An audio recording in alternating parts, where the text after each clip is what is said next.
Hey, what up, man? What's up, my brother? Hey, how you doing? I'm doing great, man. How's everything with yourself?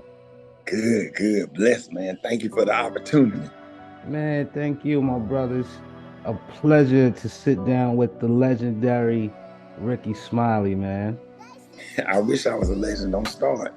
Come on, man. You here 2 decades plus doing it strong. And first I want to say I had a chance to go see your comedy special, the tour in ATL. I had a great time, man. I had a great time. Oh, thank you, man. I'm glad you enjoyed yourself. Yeah. You came out and saw some of the craziness for yourself. Yeah, man, you putting people on. What is it like for you to be just in that position where you can introduce the world and all of these different audiences to new comics that you're finding and think are great? Oh man, just that's a blessing to be able to put somebody on and give somebody an opportunity because somebody put me on. You had Steve said, DL, Carl Strong, George Wallace, a lot of those guys. I used to open for John Hinton. A lot of people gave me opportunities, back when I first started. So you have to pay it forward. Put guys on. They got talent. They funny, and bring them on stage and let them kick your butt. You know what I mean? They all kicking my butt on stage. I love it because it challenges. It challenges you. It make you better. Yeah. You know what I mean? You don't want to be the funniest one all the time. When they coming out there bringing that smoke, then you got to bring that smoke too. 1,000,000%, man. I deal with a lot of artists in the hip hop world, right? And MCs are very, very competitive when it comes to the stage, when it comes to getting on the mic. I know you've heard all the diss records and stuff back and forth with the MCs, but comedians, man, you guys are ultra competitive as well, man. Like I be looking on these interviews and I be seeing different comedians going back and forth, throwing their jabs. I'm like, oh Yeah, man, but comedians but don't but play. yeah, but in the '90s, it was in fun. Yeah, And even a lot of us, we just kind of do it for fun. If there's a punchline or a joke in there, for the most part, most comedies that I've seen, uh, they seem to get along. But you have little dust storms every now and then. yeah, In the comedy game, I try to avoid that because I got enough drama in my life. Lord knows I don't need that because all comedians have their own fan base and. You don't want to be saying nothing reckless about anybody. And then here come, them and the fans, and it's not good. I prefer peace. yeah, yeah. Keep it positive, man. You've always been one of them people that everybody always has great things to say about. You talk about the '90s. Let's go back to that time, man, when comedy, especially black comedy, was just exploding in a whole different way. You had Def Comedy Jam. Coming to the stage from Birmingham, Alabama, please welcome Rickey Smiley. Give it up. My grandma, she don't usually shout because she an AKA. My grandma's like, thank you, yes, thank you, thank you.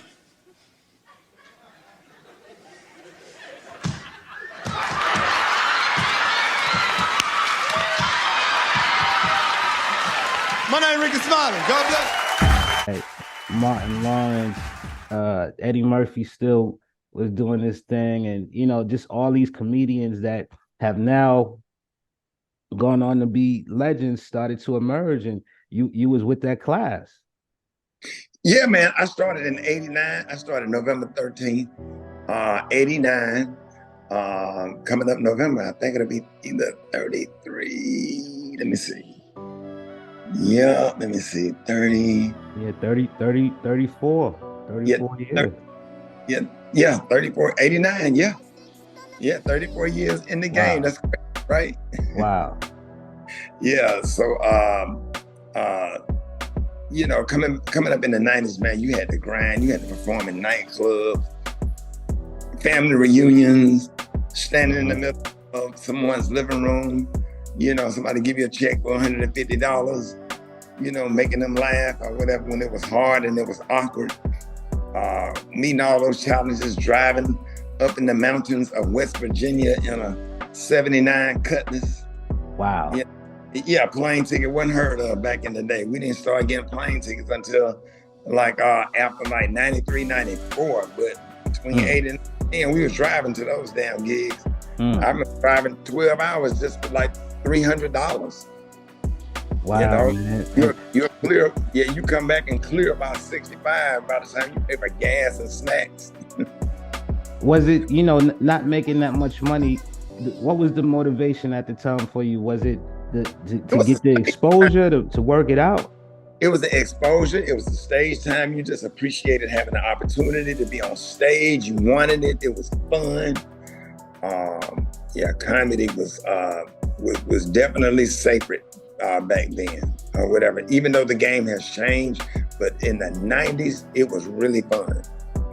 Yeah, I mean, you know, again, I see just such a direct correlation to what you guys were doing in hip hop what you guys were doing in comedy to what a lot of these great MCs were doing in hip hop, because, you know, the culture was just exploding in the 90s as well, as far as rap music. And, you know, look at all these MCs that came out. They say, a lot of people say the 90s was the best time in hip hop. It's tough to argue. Yeah, I was gonna say it's tough to argue when you look at, you know, Snoop Dogg, Jay-Z, Nas, Tupac emerged in the 90s, even though he was with Digital Underground before. Just so many great artists that started in the 90s are still doing it now. Man, the 90s was just, and then it was fun, and everything felt safe. Yeah. You know what I mean? You have to be particular about if you're gonna go hang out at a comedy club, depending on what city you're in and who's performing and what the crowd, what the vibe. A lot of times it's not even safe to go. It has nothing to do with comedy.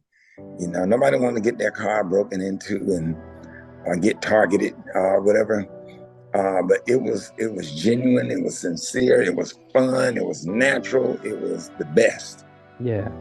One of the guys that you credit to being a mentor is Steve Harvey. Steve, to me, he's probably the Jay-Z of comedy, because not only has he amassed a catalog, comedy special, movies, TV of one of the great bodies of work, but he also is killing it on the business side as well. Yeah. Man. And you say Steve taught you a lot about business and comedy early on. Yeah, tell me about that.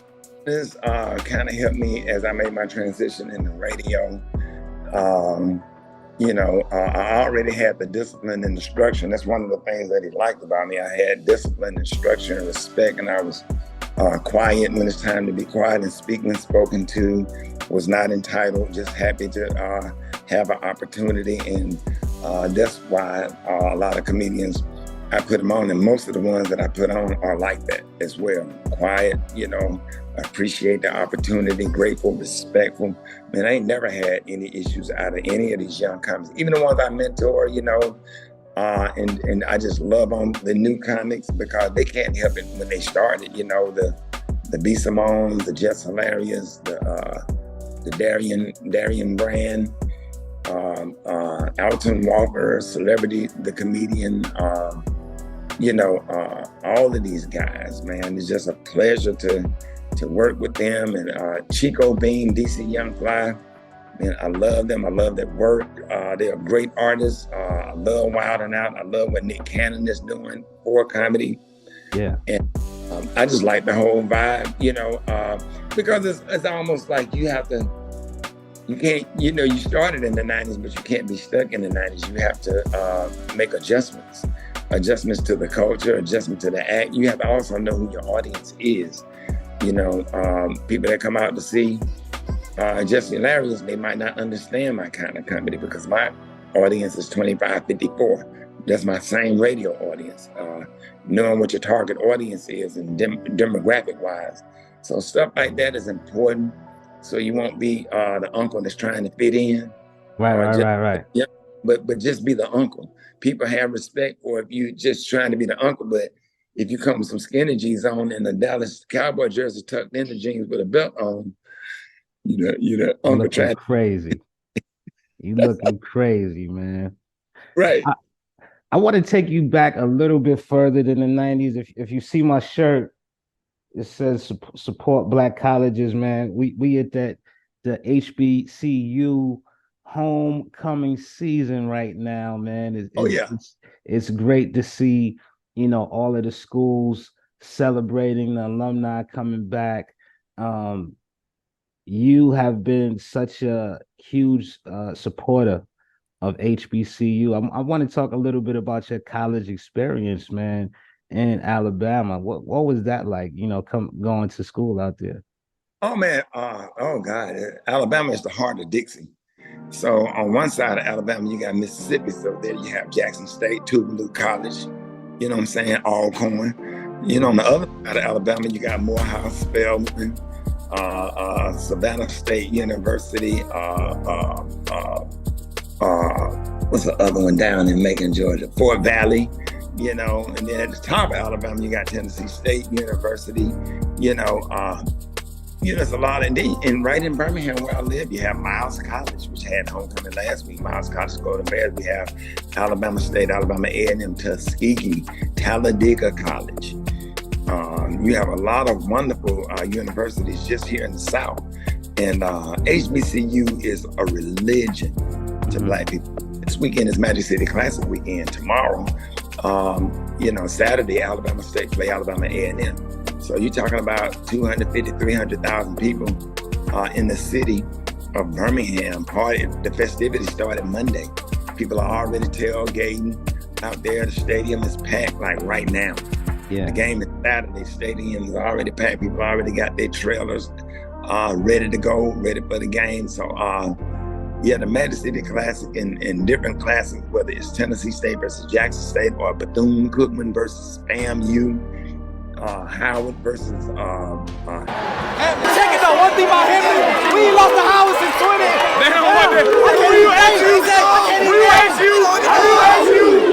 Hampton, man, so many of our wonderful people, man, come out of historically Black universities. We do that on our morning show, highlight somebody that graduated from an HBCU. You got your Shannon Sharps, you got your different people like myself. It's a lot of wonderful, great people come out of HBCUs, and I am personally connected to Tuskegee University, Alabama State University, and the Miles College Golden Bears. And Alabama A&M booked me on a lot of comedy shows in the 90s when I first started.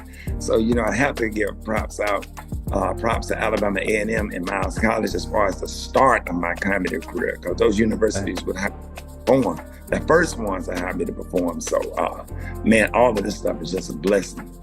No, it's incredible. I was proud that you shouted out some of the matchups in the homecoming, because I just saw a meme on the gram the other day, and it said, I went to an HBCU. Don't ask me who we playing at homecoming.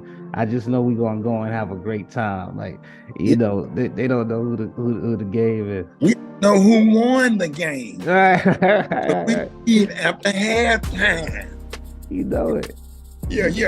After halftime, we find out who won the game at the after party. That's a fact. That is a fact, man. I went to Norfolk State University, so I got to shout out NSU. I got to shout out my cousin Tanisha and everybody from Clark. They just had their homecoming too, man. But as a young Black man, how did that going to the Black college? How did that kind of help mold you into the person you are today? Well, mine started at home. At home. Yeah.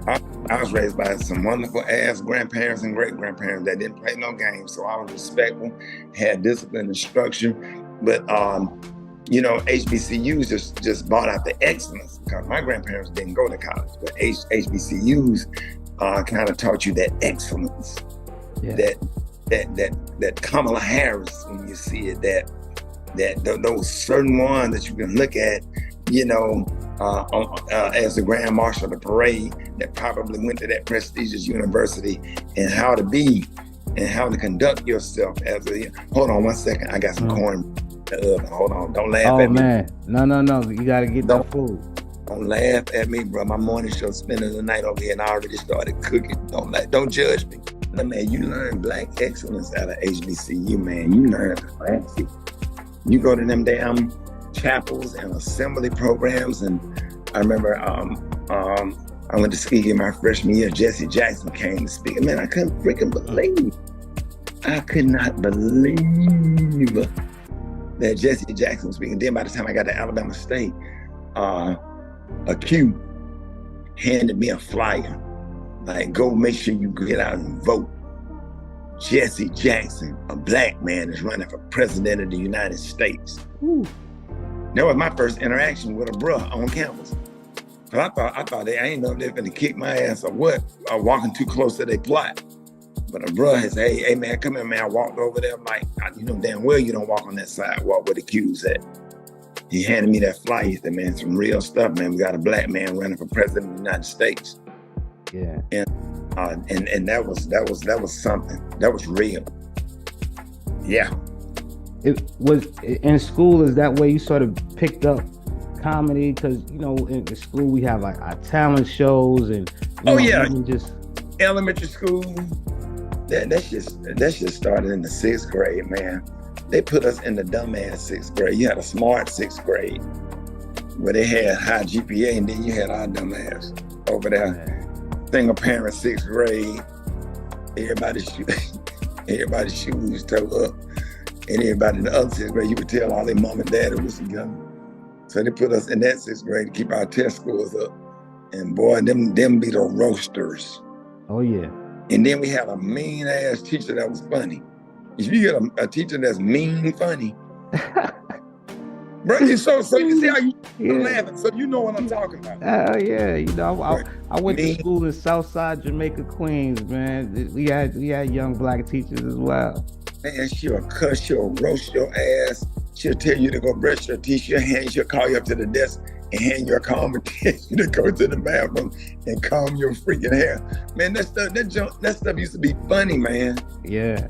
And then she got to laughing and catch you laughing like she used to have me separated from the rest of the class. Like she would haul over, bam, hit me for laughing too hard after she roasted somebody. Man, that stuff was fun. I knew right then I had a gift for laughter. And that was my favorite year at elementary school, being in Miss Avery class. Miss Avery became good friends when she got in her 80s, man. Miss Avery died. But I was able to go over there. I remodeled Miss Avery whole house, bro. Sent her money every month. Miss Avery had a brand new refrigerator, appliances, everything in her kitchen, brand new carpet, brand new furniture, man. And then me and my kids would go over her house and take a nap. And every time I remind her of something that she did that was mean, she denied it all. She said, I don't know what you're talking about. She said, I have no idea what you're talking about. I didn't do those type of things. As she would pull off a cigarette and sip some Cavassier. Oh yeah. Man. See, they don't know, man. Back in the days, my teachers was smoking in the class sometimes, man. On the break or whatever, we be sitting down taking a test. Teachers, they puffing like it's definitely different now. Oh yeah, man. We had fun. Bro, that was the most fun I ever had in my life in that damn 6th grade.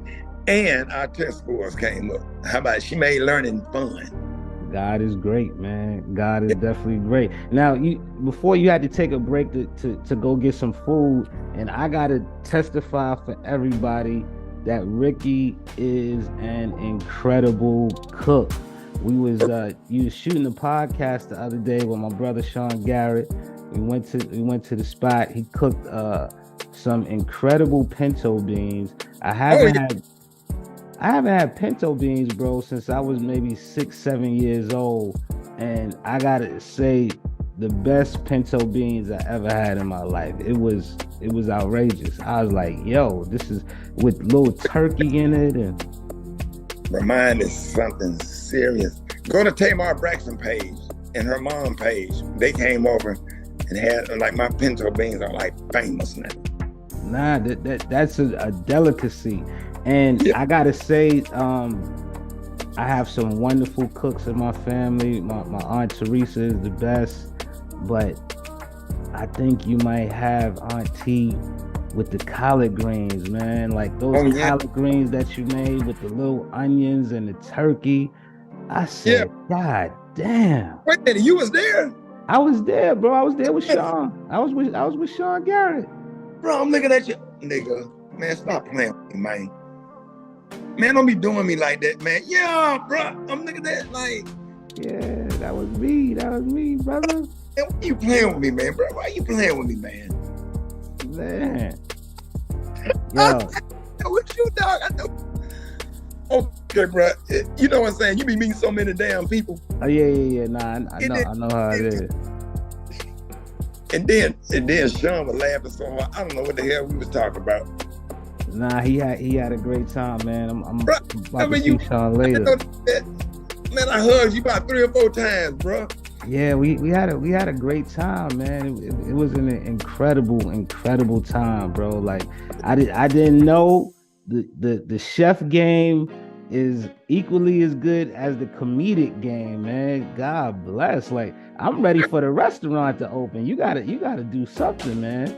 Bro, I'm telling you, man, or at least put them babies in some cans or something. But yeah, a restaurant would be good. I am thinking about a little small spot with about 8 or 9 tables, just where people get the quality and the quality of the food. People can sit down and have a nice dinner and eat, and then expand from there.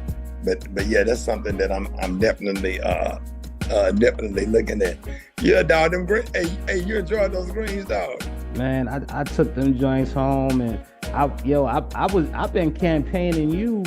Like I cook the greens. I've been calling my family like, yo, Ricky got y'all on them greens and them pinto beans. Like, I don't know what y'all doing, but Ricky got y'all. It's all about seasoning, bruh. Cause a bean is a bean, bruh. A bean is a bean. But how do you season it though? Yo, they and I was campaigning those pinto beans so dramatically. They was like, he must say make pinto beans. They might have been lima beans or something like. I'm like, no, these are pinto beans. They was incredible. What are you talking about? I know what I was eating. Y'all bugging. Man, tell them to leave you alone. Tell them they just ain't ready. If they ain't ready, just say you're not ready. That's what I'm saying, man. That's what I'm saying. So you got the radio show. Hopefully we get the restaurant coming. You have the podcast, the tour. What else is going on with you? What else you got coming up? Man, I'm just trying to push these grandkids on the swing, man. That's it. Being 55, I don't have nothing else to prove. Yeah. I'm enjoying going to therapy, trying to get my life back on track. 1,000,000%. God bless with that, my brother. Yeah, man, appreciate it. And that's my life, just trying to have a better relationship, just enjoy my grandkids, enjoy doing what I do, working, I try not to do too much because too much take you away from everything that you love. Yeah.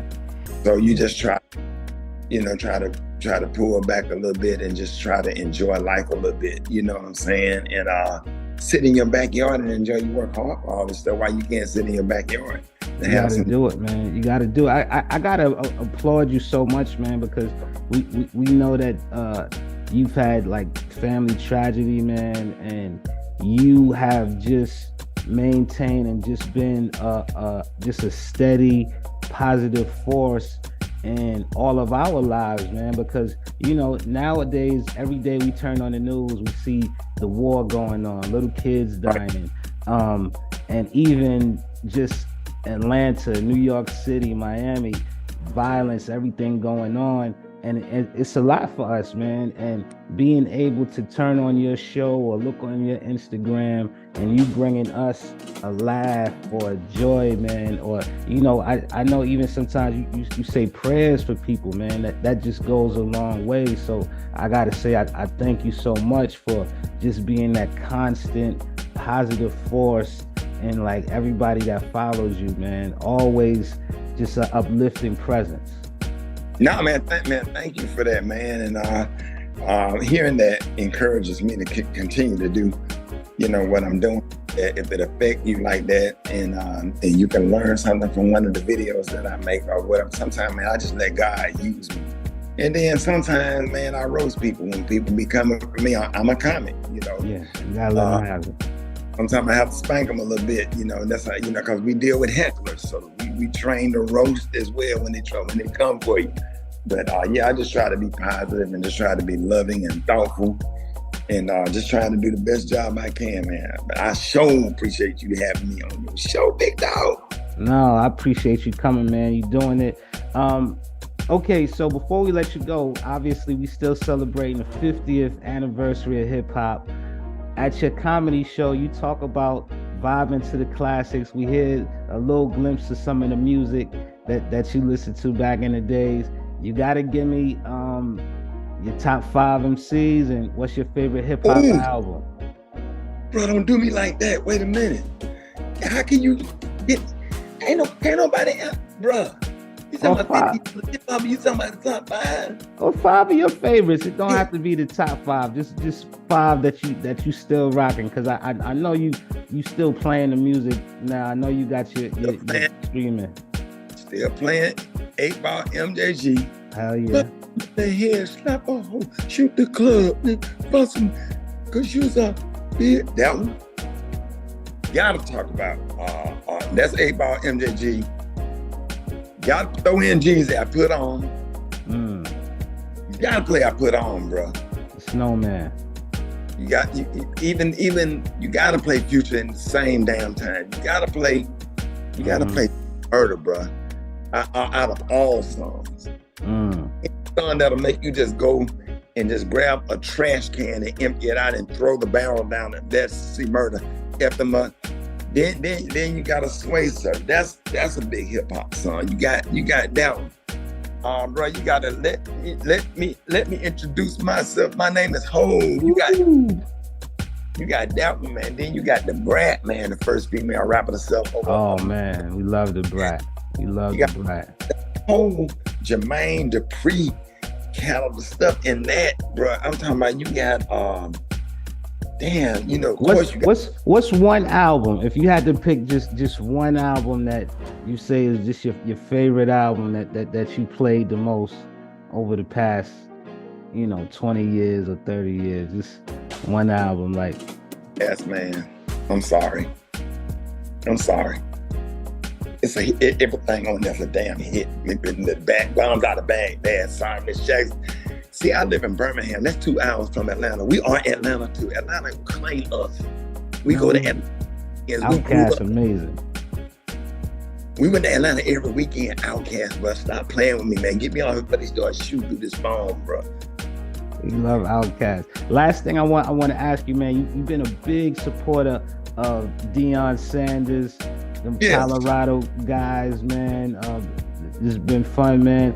Tell me about like how Coach Prime has been changing football. You see that he started off at the HBCU. Now a lot of athletes coming out of high school, they're declaring for HBCUs. They wasn't doing that before, man. And he's made the transition over to Colorado. It's the most must-see thing that you gotta see. First of all, you want to play for somebody that inspire you like that. Not only is Coach Prime, bro, look at this, bro. Wow. I feel like my man in life when he say you gonna eat your cornbread. I feel like my man in life right now. Look at that. Coach Prime is an inspiration. Coach Prime is like a father to a lot of us that's fatherless, right?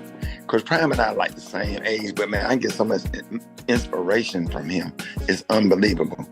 What kid would not want to play for somebody that inspires you like that? And listen to a Coach Prime speech and go on stage and transition it into comedy, right? I can go and listen to one of his speeches and go on stage and kill the audience just because I'm inspired, despite of everything that I've been through. Man, Coach Prime has given so many of us us confidence.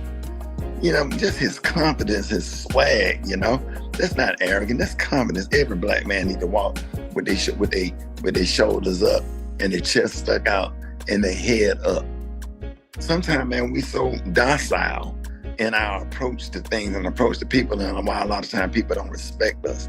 But when you got somebody like Coach Prime that give you confidence and make it okay to be like that, you know what I mean? Yeah. That's important. That's really, really important. So yeah, man, Coach Prime and everything he's doing, and whatever decision he make, that's between him, his family, and God. You know, don't nobody have to stay at no. If you don't want to stay at a HBCU, you still inspiring people that attend HBCU. It ain't like you went to Colorado and cut everybody off. Everybody gonna do what's best for their family. Everybody gonna do what's best for their opportunity and career. There's a lot of us that if you're gonna tell him he got to be at a HBCU, then you might as well tell all of us that we got to only work for black folks. Mm-hmm. To be fair. Yeah. You know, so what he did at Jackson State University, he left Jackson State, but he didn't take that brand new practice field with him. And all of the things that came to Jackson State because he was there, he didn't take it with him. He left a lesson, you know, and everything that he done, we love him. We appreciate everything that he's done. And he will go down in history as one of the greatest people of all time. Just, man, I knew Coach Prime when he was in Dallas, had a kids school. He's been doing this for years. So he's awesome.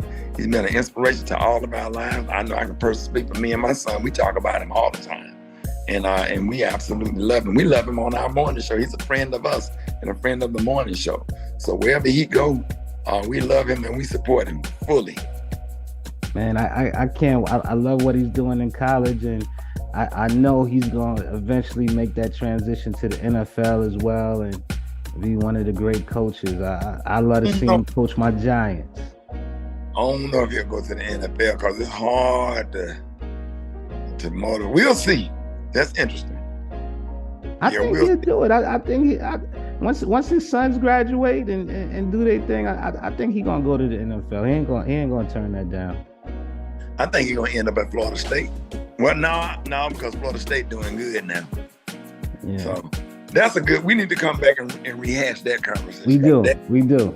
Yeah, that's something now. Nobody ever said that to me before. Now you got me sitting up here thinking and looking around like I did this. Yeah, we're going to see. He's going to do it, man. Well, my brother, Rickey, I know you're getting back to the food. I appreciate you so much. You know, check this man on the airwaves every day. Go to his restaurant when it opens. Go to his tour. This guy is nothing but positivity, entertainment. He's hilarious. I appreciate you, my brother, so much. No, man, I appreciate you. Thank you for having me, man. Thank you, man. I'll see you soon. I'm coming to get some of that cornbread soon, man. Oh, dog. Come on. Let's cut it up. All right.